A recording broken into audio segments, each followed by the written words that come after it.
like, and if we get to, certainly we will. We will be mindful of everyone's time tonight because we know that's important. So that's why we want to start on time to get you out of here. We want to also acknowledge that for the women, the restrooms are in this opening, straight ahead in the back. For the men, it's to the left. So that's where our restrooms are. And certainly, please feel free to welcome yourselves to the snack table. And if we can help you in any other way, just find one of us who might be wearing a name tag other than the candidates, and we'll be delighted to help you. At this time, I will. Oh boy, what's up, man? You looking good, man. You looking good. Thank you. Glad you all came out to entertain the questions and see the candidates. I don't know how many forums, but that tells me that you all are interested in the voting process and what the candidates have to say, which is really, really good because this is very important. Most of you already know I'm Joyce Barlow. I'm here as a personal favor to Ms. Bond to assist her tonight. Everyone knows that early voting has already started. Early voting started this past Monday and will continue until May 15th. So don't miss this opportunity, and please remind your friends and family because sometimes people still don't know. It hasn't been announced steadily across the media, but we need everyone to help put the word out. We know it is a primary, but it's like a general election for some offices that are coming up. So because that will be the final election for those officers that this is acting as a general. So therefore, make sure you tell your friends and family to come out and vote, and everyone in your circle. We have a good lineup for you all tonight, and questions will be taken.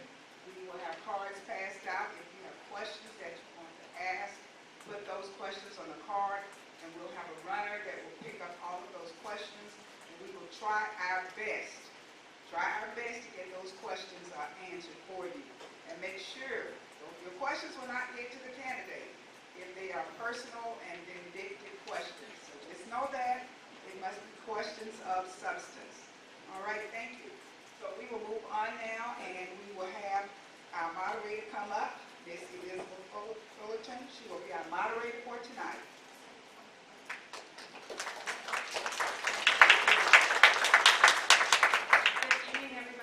Welcome. I will begin by having the candidates introduce themselves. Up first, we have the candidates for School District 4, School Board District 4, and for State Senate District 12. We also have a candidate for Lieutenant Governor, Mr. Richard Wright, who we will have speak in just a minute. I'm going to go over a few rules, just so everybody understands the rules of the room. First of all, candidates, when you do your opening statement and introduction, you will have 2 minutes. You will have 1 minute to answer each question, 30 seconds for rebuttals upon request, and 2 minutes for your closing statement. Candidates should request a chance for a rebuttal at his or her discretion. If you finish speaking early, please simply say thank you, and I will know to move on. The order of speaking will be random according to the candidates for the relevant elected office receiving the question, and I will rotate to the respective candidate. Each candidate will speak in the order in which they are addressed. The timekeeper is seated in the first row. You will see a running clock indicating your time. At the 30 seconds remaining mark, the timekeeper will hold up a yellow card. At 0, the timekeeper will hold up a red stop card. Please wrap up within 5 seconds of the red stop card being raised. If you continue speaking after the stop card is raised, I will say thank you and move on to the next speaker. Personal references regarding other candidates are out of order. Please note that this forum is being recorded. Now, audience members, again, thank you for coming. We're happy to see you here and involved in the process. Please silence your electronic devices at this time. We request that you treat all candidates fairly. Please remain quiet throughout the forum. Do not clap, cheer, or call out.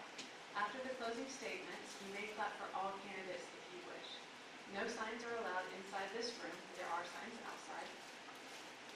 You're encouraged to submit questions on the provided index cards, and questions may be directed to one candidate or all candidates and must relate to issues or qualifications for their respective offices. Raise your hand if you'd like another index card or to have your question collected. A panel will review the questions for legibility, clarity, and relevance. I will read as many questions as time allows, sometimes combining similar questions and striving to cover a variety of topics. So we will start with the candidates up here. Initially, we would like to start with Mr. Richard Wright. He's a candidate for Lieutenant Governor who does have to leave us early to go back to Atlanta. So, Mr. Wright.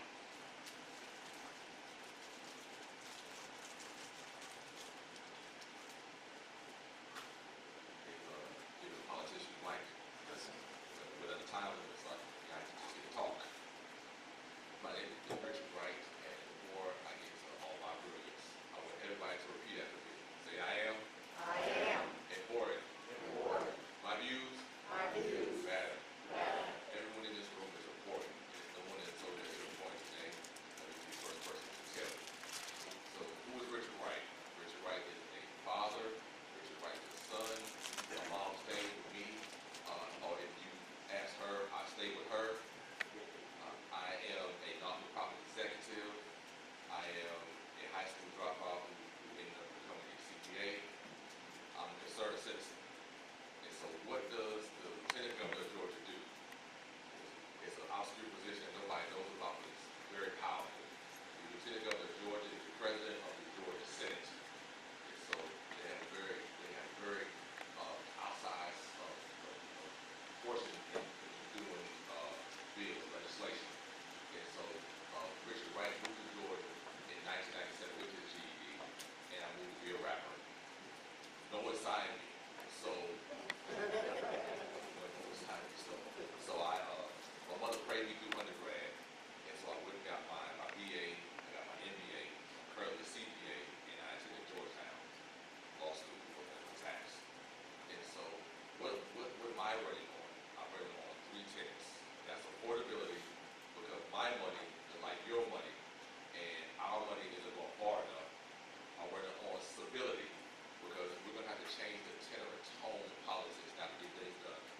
And visionary leadership, because life is an exercise in tomorrow, not today.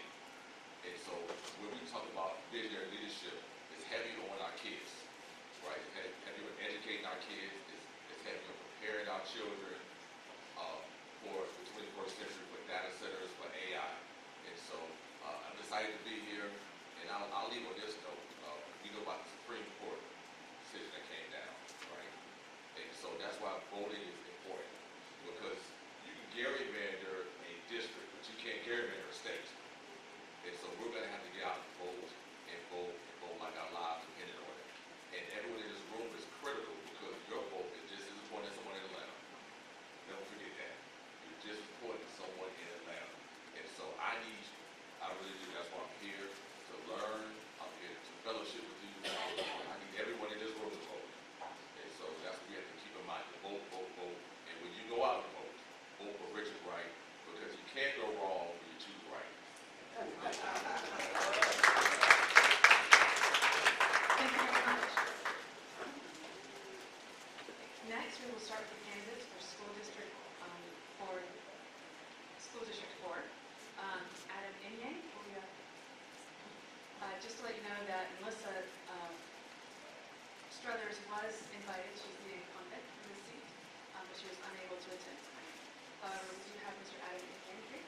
Would you like to do your introduction? Thank you all. My name is Adam Inyang, and I am fighting these gnats, but we're going to make it together.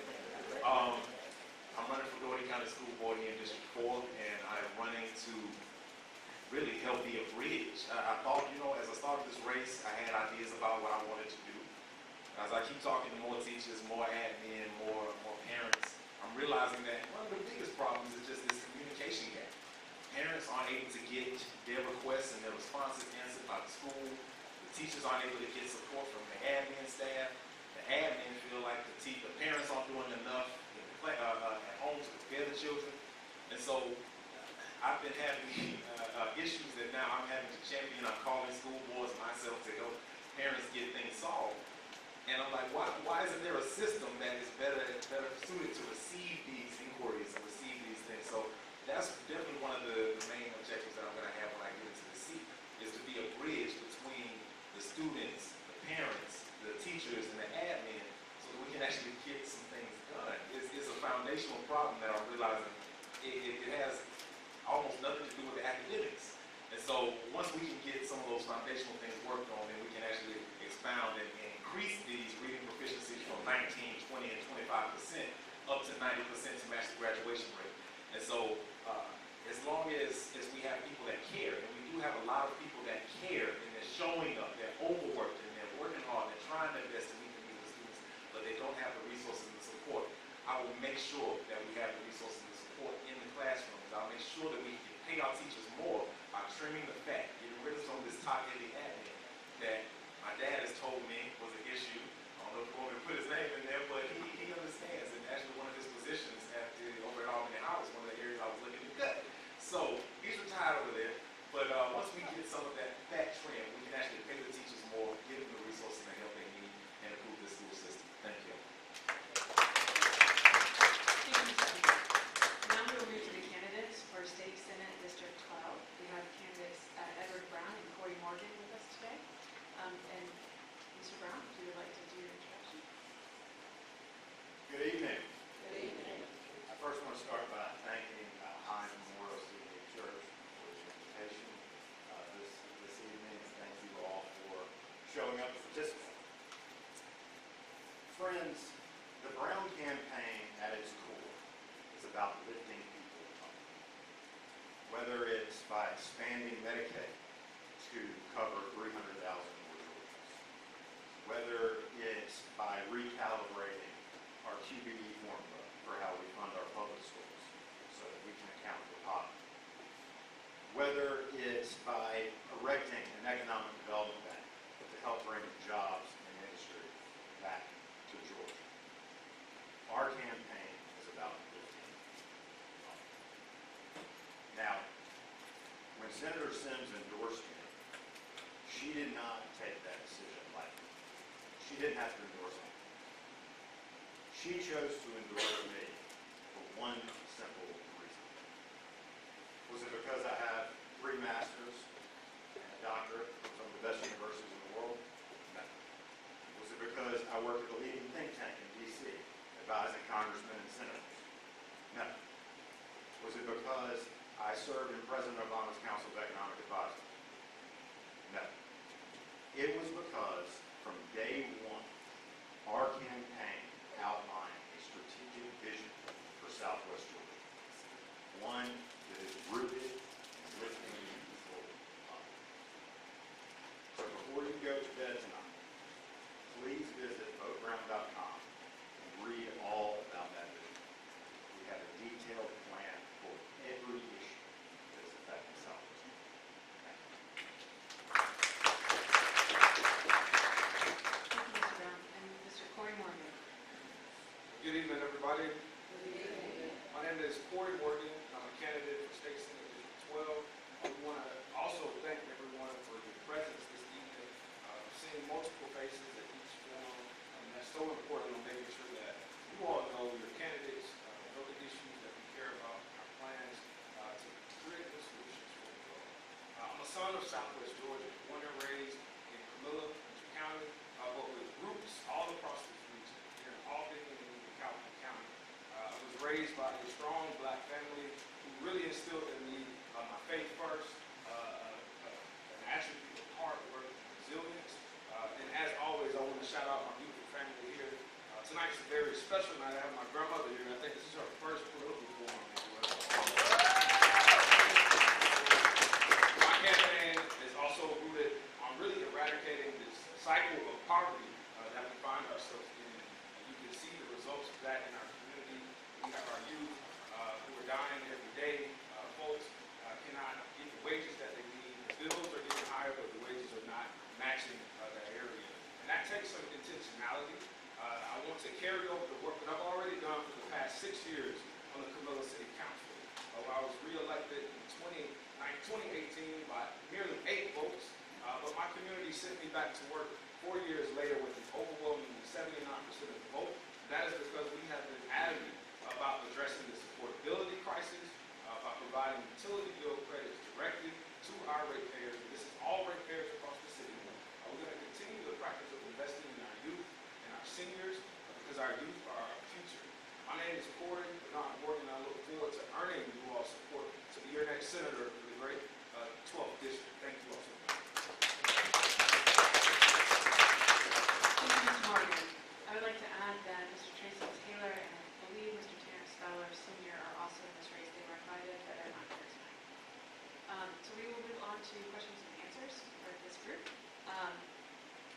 it, you have 1 minute for your responses. At the 30 seconds remaining mark, the timekeeper will hold up a yellow card. At 0, the timekeeper will hold up a red stop card. Please wrap up within 5 seconds of the stop card being raised. If you continue speaking after the stop card is raised, I will say thank you and move on to the next speaker. Any rebuttals to a question should be no longer than 30 seconds, and please request those. Once all the questions are exhausted with this group, we will move on to the next group of candidates, and then we will move on to everyone's closing statements. So for our first question, this will go to Mr. Inyang of the school board.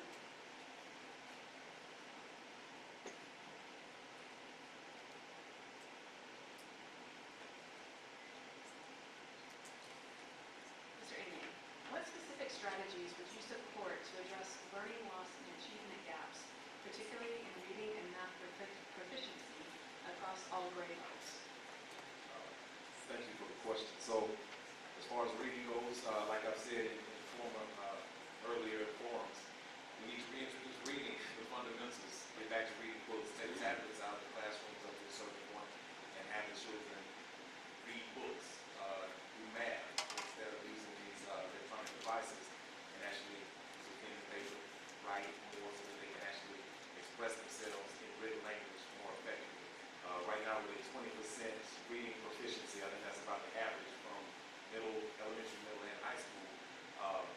There seems to be more focus on, of course, the testing results as opposed to actually mastering the skills. So we need to have a return to the fundamentals, and that will improve reading proficiency and math proficiency. Thank you. Our next question is going to go to our Senate District 12 candidates. How will you maintain communication with your constituents to ensure their voices are being heard? Mr. Morgan, would you like to go first?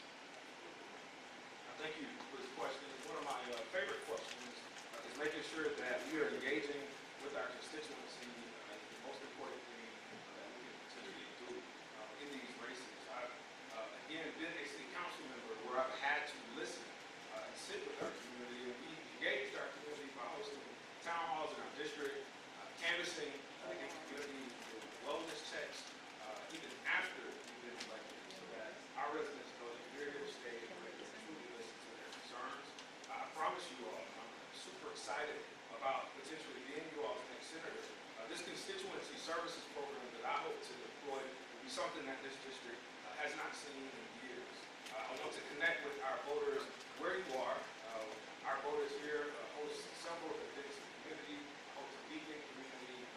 We have tents set up in this, see where our residents are, and deal with our churches and leaders. Thank you. Thank you, Mr. Morgan. Ms. Brown? Yes, I think you need to have a well-funded constituency services. You need to have a daily diary of the actions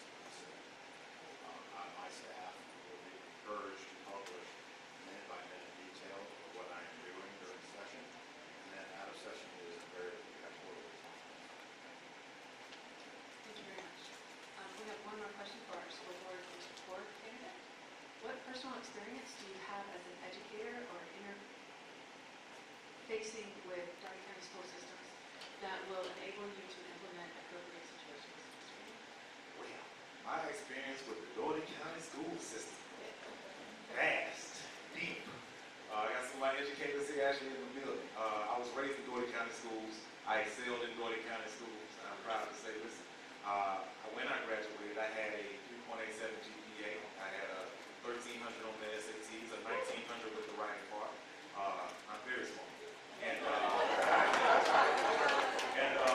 so I got a great education from my teachers. Beyond that, my parents were both educators in the school system for a long time. When we would go school shopping, my mama would have a buggy of stuff, school supplies for me and my siblings, and then a buggy for her classroom because she's having to buy her own school supplies.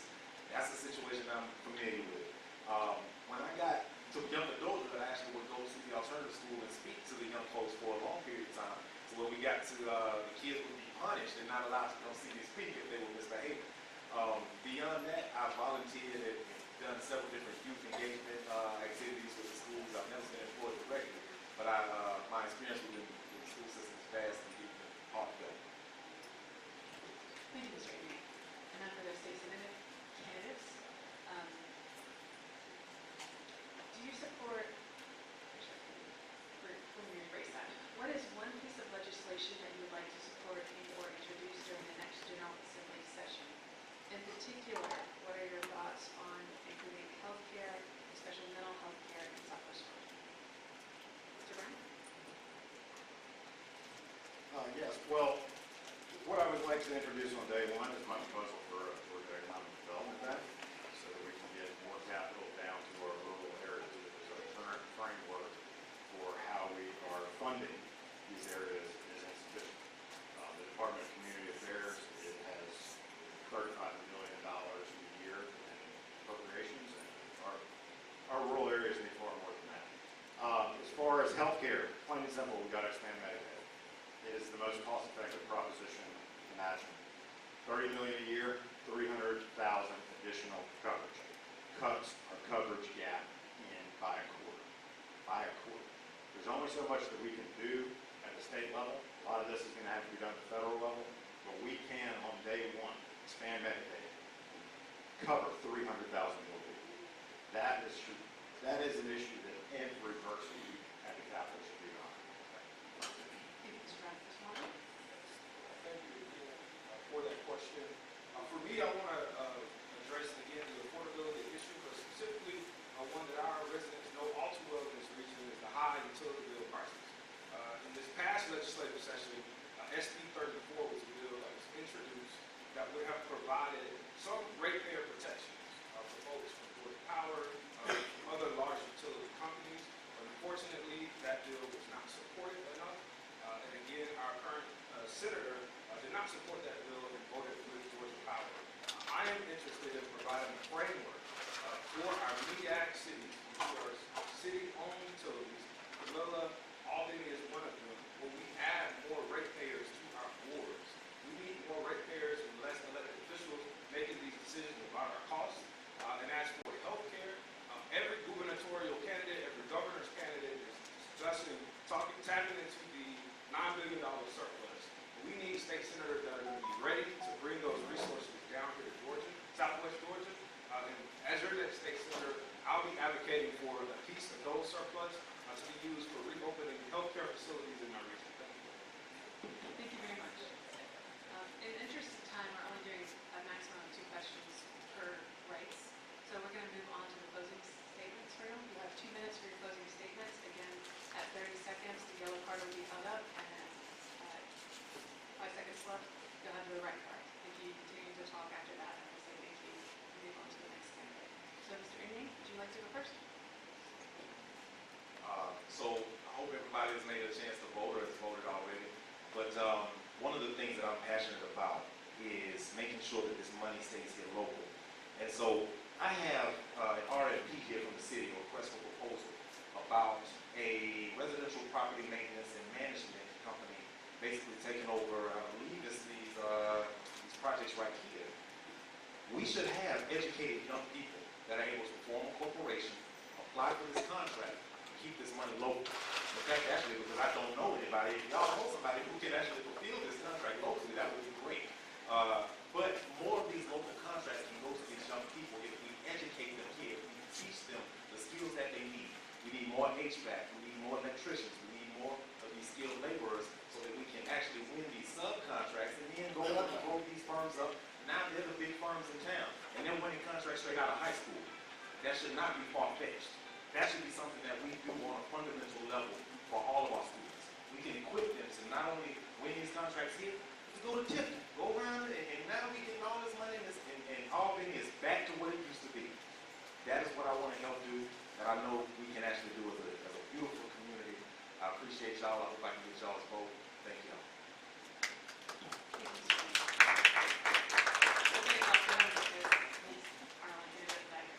And then these two, you can hold your applause until both is spoken. And we'll, Mr. Morgan, would you like to go first? Thank you all again for hearing me out and considering all of your options as you all are making your decisions before heading to the polls. Listen, folks, I can't tell you what they do in D.C. and the theories, but I can tell you what I've already done as a city council member here in Southwest Georgia. I've delivered for our people, and our people have trusted that, and they've leaned back into that because that is what they have wanted to see time and time again. Again, I was re-elected with 79% of the vote. My community instilled so much trust in me doing this work, and I have held that standard and allowed them to hold me accountable as we've navigated our political waters in the city of Manila. So this election is about a choice in our community, and it is about our future. Who do we want representing us when we're not in the room, and what experiences and real-life perspectives do we want that person to have? And I bring this lived experience from this district as well as experience delivering for this district. I've spent the years in conversations with my community members and have taken the time to truly understand their most specific needs. And if you all elect me as your next state senator for this district, I'll bring that same energy to this district, to this seat, and bring in all your solutions back here to Southwest Georgia. Thank you for the time. Mr. Brown? First, I would like to thank all of y'all for coming tonight. It's very clear from this crowd that we have quite a few people that care about the future of our region. A campaign is one big job, and you all, the voters, are the hiring managers. You've been tasked with identifying who you believe is the most qualified for the job. So here are my qualifications. I hold a master's degree in economics from Southern Methodist University. I hold a master's degree in public policy from Brown University, an Ivy League student. I hold a master's degree and doctorate in economic history from the University of Cambridge, the number 3 ranked university in the world. In D.C., I worked at a leading think tank advising congressmen and senators on tax policy. I served at the U.S. Department of Labor as an economist, training other economists. And I served in President Obama's Council of Economic Advisors at the White House. I am ready to be your state senator. Thank you. If we could have now a round of applause.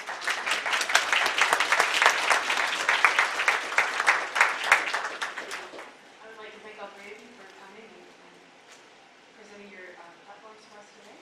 And if I could now have y'all get back to the audience. And if I could have the members for the county commission, please come up.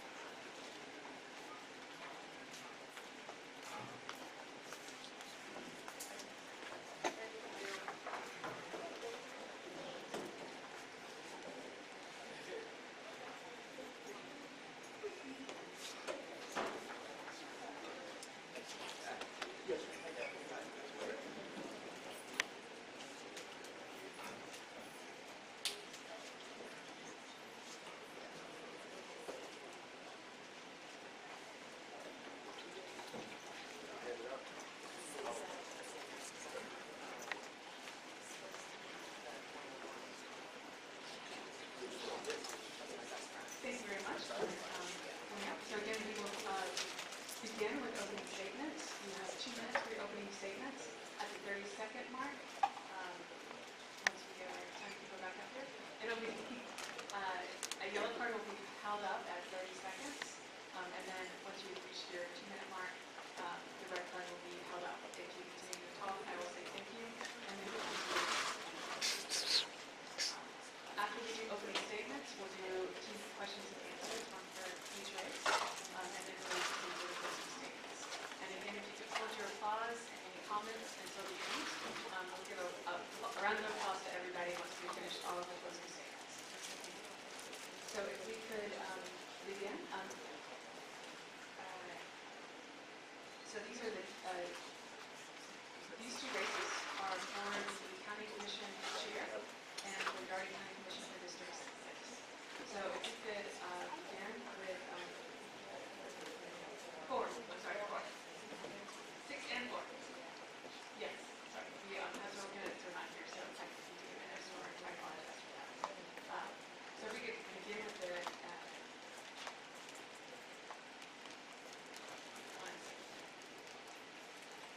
Reverend Hurd, would you like to?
think that this is a wonderful opportunity.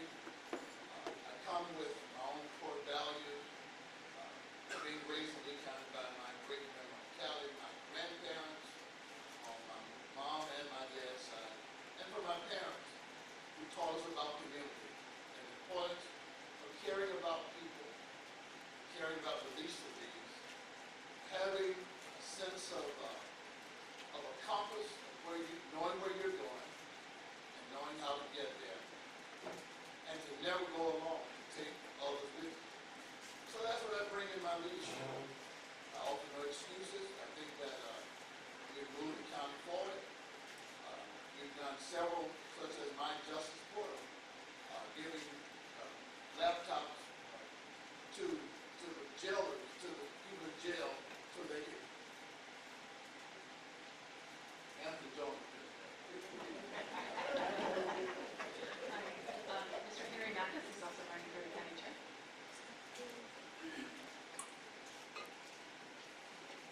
Thank you very much, Hines, and all of you that are here.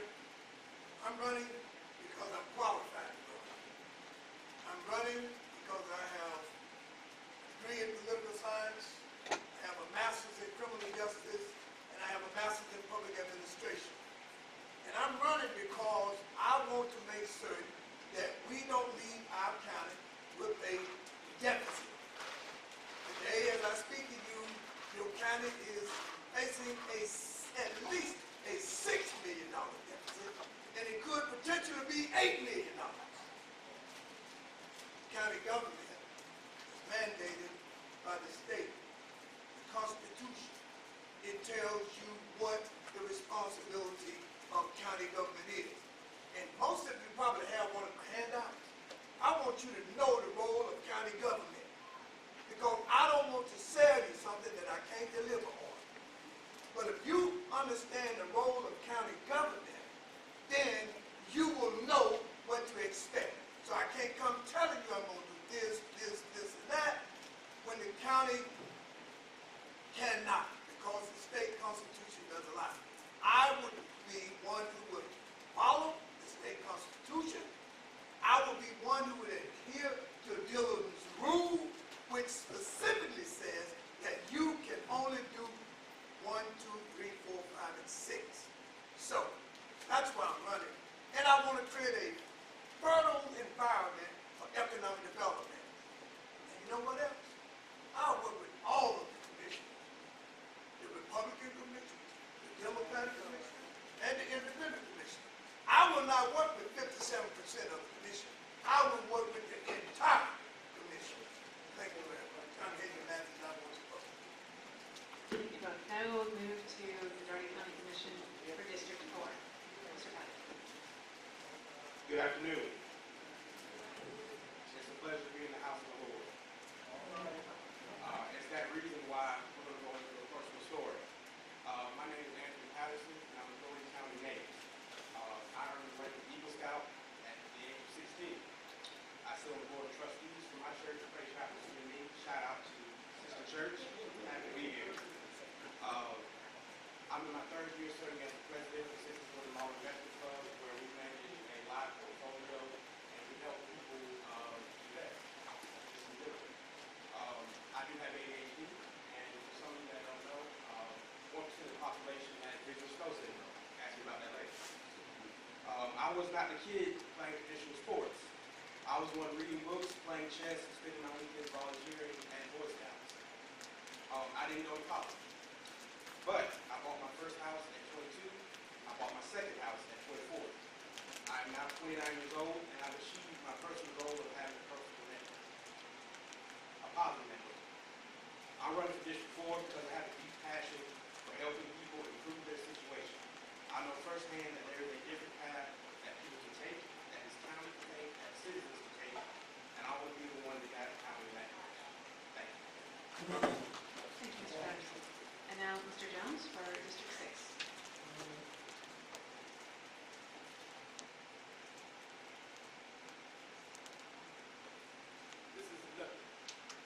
This is another good day that the Lord has made. Let us rejoice and be exceedingly glad in it.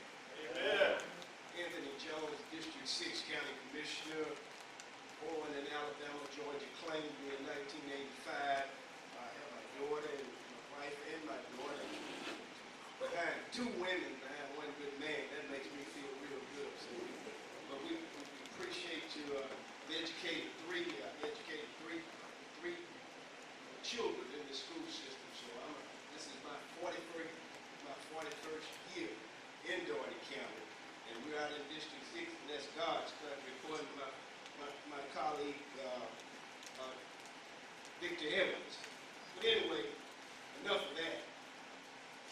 If you're looking for a commissioner with credentials to lead you, I want to tell you what the Association of County Commissioners of Georgia just said about me this year, this past week. I want to tell you what they just said. It says, congratulations, Anthony Jones. Congratulations to Doherty County Commissioner Anthony Jones, recognized at the ACC Annual Conference during Lifelong Learning Academy Awards luncheon. Jones is the first commissioner. I want you to listen to that key word. Jones is the first commissioner in Doherty County to complete all 8 special tracks demonstrating a strong commitment to leadership and effective county governance. We've also addressed the library, our youth. We got an internship program. We have an internship program if you have children, college and high school age. We have that internship program. You need to get them signed up because we're going to pay them $12 an hour, and they're going to have an opportunity to shadow our staff members throughout our complete commission group there, all of our employees. So send your children out, and we also have the Shared Youth Program. That's a free program to keep your children out of the street. Thank you, Mr. Jones. I would like to add that we invited Mr. Al Wynn for District 4 and Willie Roy Martin for District 6. However, they were unable to attend tonight. And Mr. Jones is our incumbent, as is Reverend Hurd. So we will now proceed to the question and answer portion. Again, you will have 1 minute for your answer. The yellow card will go up when you have 30 seconds left, and the red card will go up when you are finished. Your time is up. I will say thank you if you continue to talk and move on to the next candidate. And our first question is for our candidates for County Commission Chair. Please share your assessment of the financial solvency of the county and what has contributed to any deficits. Reverend Hurd, would you like to go first? What has happened, Phoebe was our health care provider for the jail, and Phoebe walked away from it because of a couple of lawsuits, which were not their fault, but they lost. And in losing, they no longer going to be a health provider. We had to bid it out. In that bidding, the price tag came back $6 million more than what we were paying Phoebe. And so we had to adjust in that year because of a $6 million budget. Something that was not the jail fault, it wasn't the sheriff's fault, and it wasn't the county's fault. And so we raised the millage in order to meet that need. Nobody in here can adjust to in your pocket the $6 million unexpected dollars that came from, because we are, as a constitutional responsible, have to take care of the jail. So there's some critics about it. There's nothing we could have done, and there's no other leadership that we have to have. Thank you. Mr. Mathis?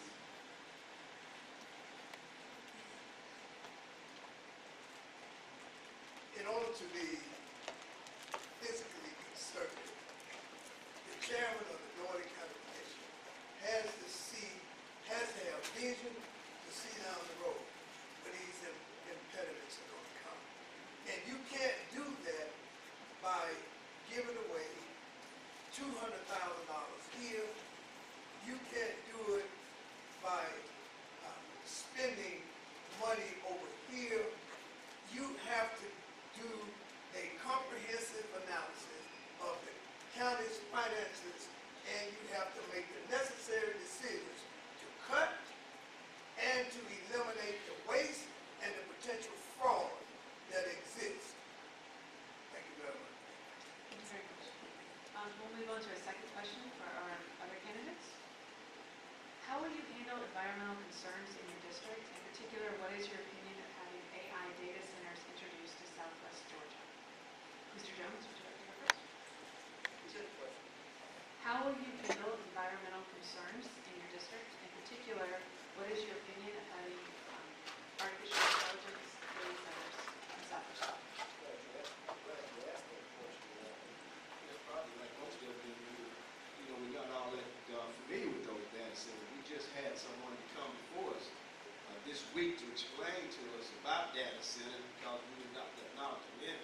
As you know, they're popping up everywhere. And I tell you what, they're a great revenue stream. I mean, they require a lot of water, they require a lot of electricity. So my honest answer is going to be to you, the jury's still out on them. I mean, I love the idea of the revenue stream, but then too, we got to get all the facts before that we can move forward with this program. I mean, you don't want to mess around there. You chasing $2 and wind up spending $1 million trying to chase. So we're going to have all of the information on this. And we've only had one conversation. That was this Monday in our meeting. I mean, last Monday in our meeting. So we are going to be trained. We're going to go to the ACCG, which is Association of County Commissioners of Georgia. They are having some live streaming, and we're going to be able to get the right information. And then you ask me next year this time, and I'll give you an answer that will be true, one that the people can bet on. Thank you. Mr. Jones. Thank you for the question.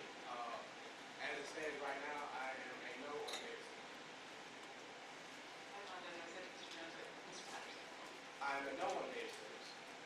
They pool water 24/7. They pool electricity 24/7. If they were to leave, we're on the hook for the infrastructure that's left there.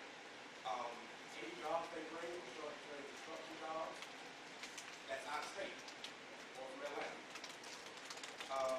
The revenue that they bring in either will be redirected somewhere substantial, but even with loss, the property tax going down, we're not going to see continued revenue coming from there. And in addition, if they were to come here, we need to really invest. If we were to have them come here, they need to have community buy-in. We need to have long-term callback contracts, so that way if they do something outside of that term limit, they're on the hook for it. We have to keep our community here and we good corporate citizens. Thank you. Thank you. This next question will be for all 4 candidates. What will you do to address maintaining the property value of homeowners in your district while also assisting with affordable housing to renters? Mr. Mathis, would you like to go first? Well, first of all, let me just say that the Constitution doesn't grant county government the sole responsibility of dealing with affordable housing. You have the handout, so you can look at it. Secondly, I think that we have to, as chairman, we have to create a climate that would expand the property tax base. And we also have to create opportunities where if a homeowner is repairing his or her house, that should be a decrease on that tax, because what you're doing, you're generating more sales tax money, because they're going and buying all of this equipment to repair and refurbish. That's going to subsidize for that tax. So we have to be prudent with the government's money, and we have to be prudent with your money as taxpayers. Thank you very much. Thank you very much. Reverend Hurd? Well, if you add on to your house, first of all, you can't take that off the cost. If you have a $100,000 house and you add on to it, nobody's going to let you take the material cost and all that, plus you take. I've added on our house several times, and the tax value went up because the value of the house went up. So that's just basic there. But I am committed to affordable housing. Affordable housing stabilizes families. Affordable housing increases the tax digest. And so I am 100% committed to doing housing, affordable housing, but I am also 100% committed to doing affordable housing homeownership. We've got to do affordable housing that rebuilds our middle income community. We've lost that group, and we've got to build houses to bring them back from other counties who are bedroom communities, because they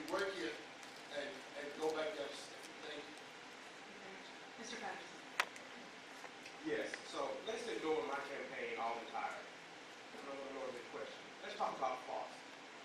Floss is a no for me. It's a 1% sales tax increase. Doran County is 57% rentals. Do you want to pay property taxes for McDonald's, Burger King, all the other businesses in Doran County? I don't. You should either. It's a big pot, and it pays down all the property in Doran County and in the city. They get to deduct their taxes off from their federal income taxes. For renters, they're paying the tax, and then the landlords are still getting the benefits of taking off their taxes. I'm not for that. We have a 25% poverty rate, and I'm not for putting people further into debt on a consumption tax like sales taxes. Businesses typically do not pay for supplies. That is us. I'm not for it, and I'm not voting for it. In fact, I did not vote for it. Thank you. Mr. Jones?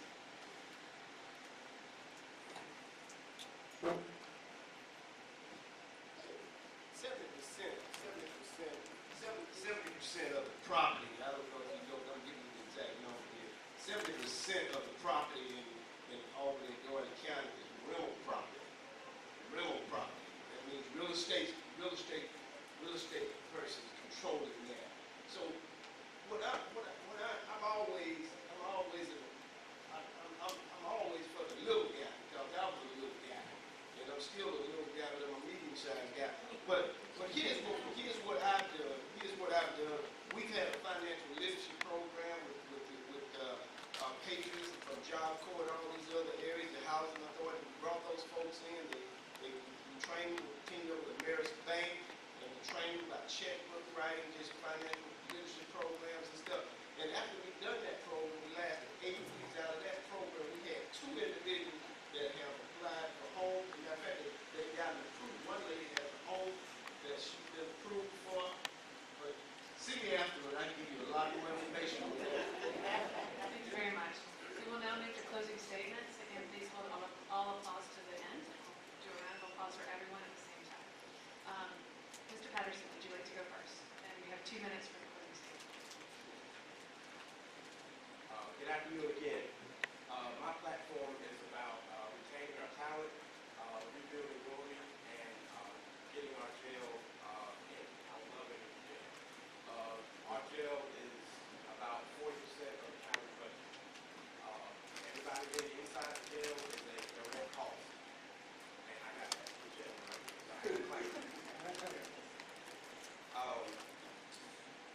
I want to be a part of retooling our county government.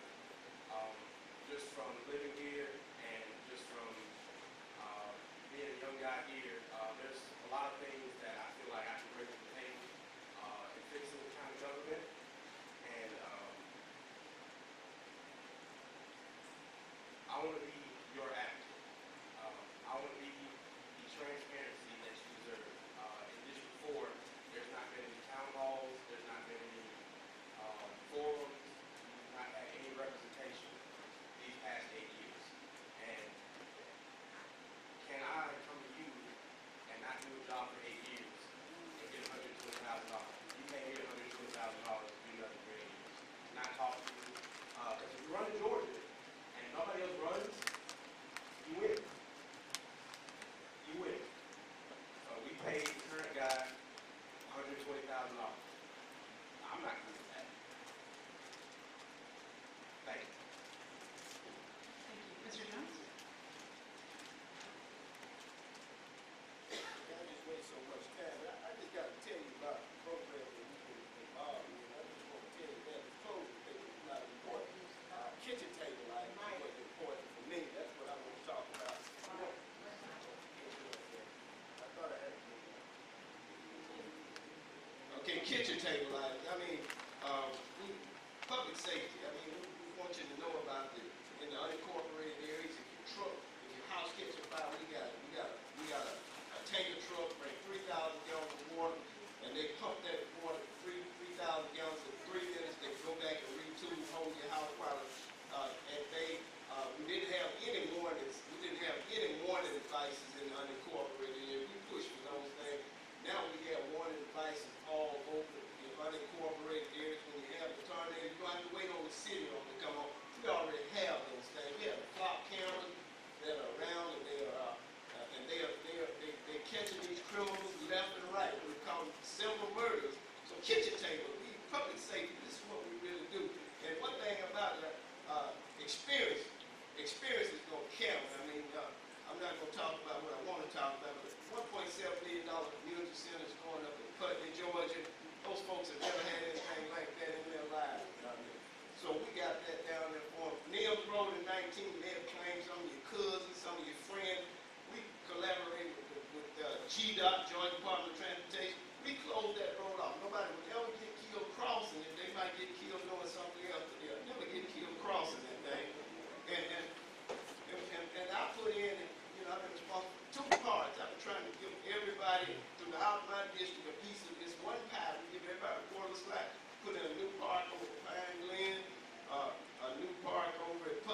million impact. And so I was supposed to be going out of town to ACCG last week, but the colonel wanted to come to town. So I canceled my trip because I'm working with you and I'm working for you. I'm saying to you that everyone's commissioned. We began working to get everyone what they wanted.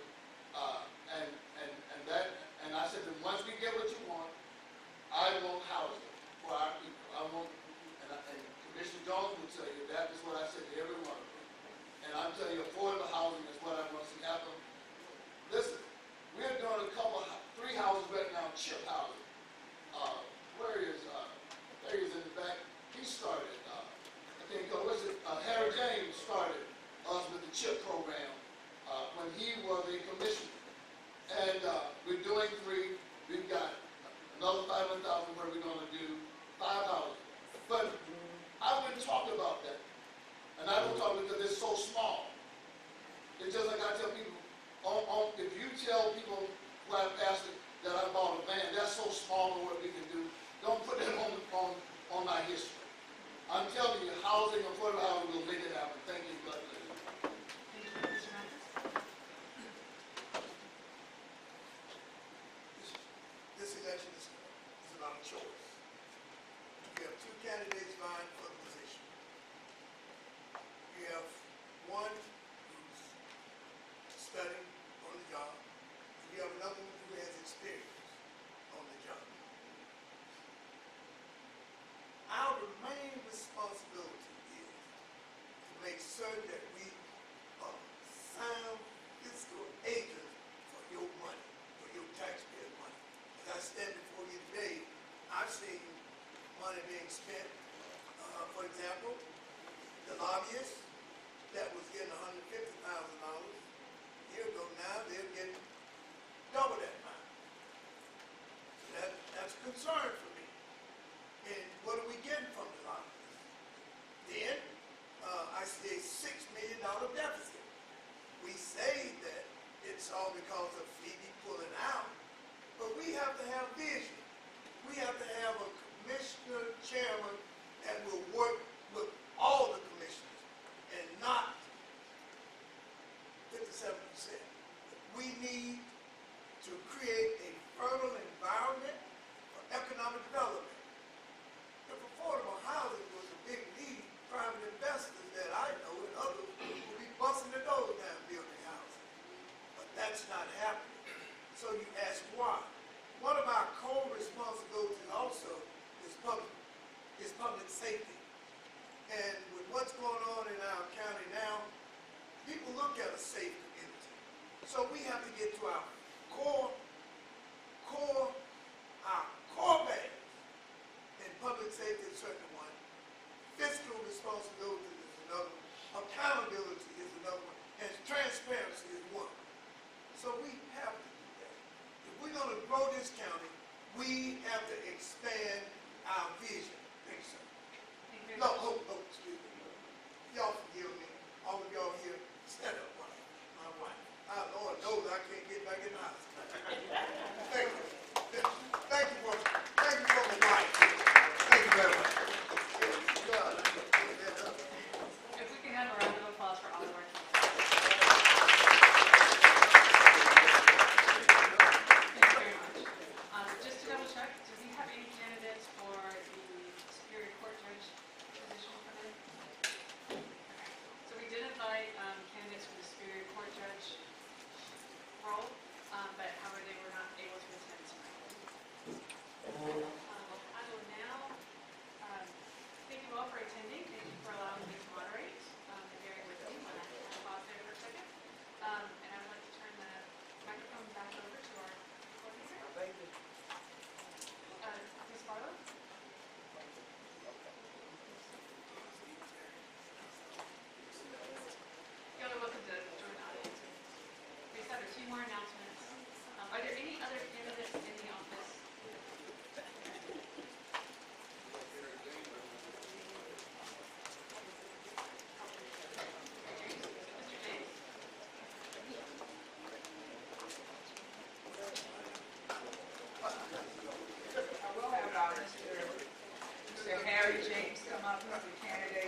Well, good evening, everyone. Let's give our candidates who are here now. My name is Lucy Hazel Dunn, and I am the chairperson of the Students Ministry of Hines Christian Methodist Episcopal Church, where the Reverend Dr. L. Sprague Jr. serves as our pastor. He is on another assignment today, and he regrets not being able to attend this forum with you. I'd like to say again, thank you to the candidates who are here for your report that you have done today, and also to thank you persons who are here to come to listen to them. I'm hoping that you were able to get some information that you would need to have in order for you to go to the polls and vote. Some may have already voted. This forum was sponsored by the Social Justice and Human Concerns of our church here, where Mrs. Shirley Vaughn serves as our chairperson. We wish to say to the candidates as well for your endeavor as you will have for this upcoming election. And for the attendees, we hope that you will take away something that was very beneficial to you and before our May 19th vote in the primary. Blessings to each one of you. Thank you, Ms. Fullerton, for an excellent job in your position. This concludes our forum. I think Ms. Joyce has another announcement to make. Thank you very much. You all bear with us for a few more minutes and have a couple of announcements.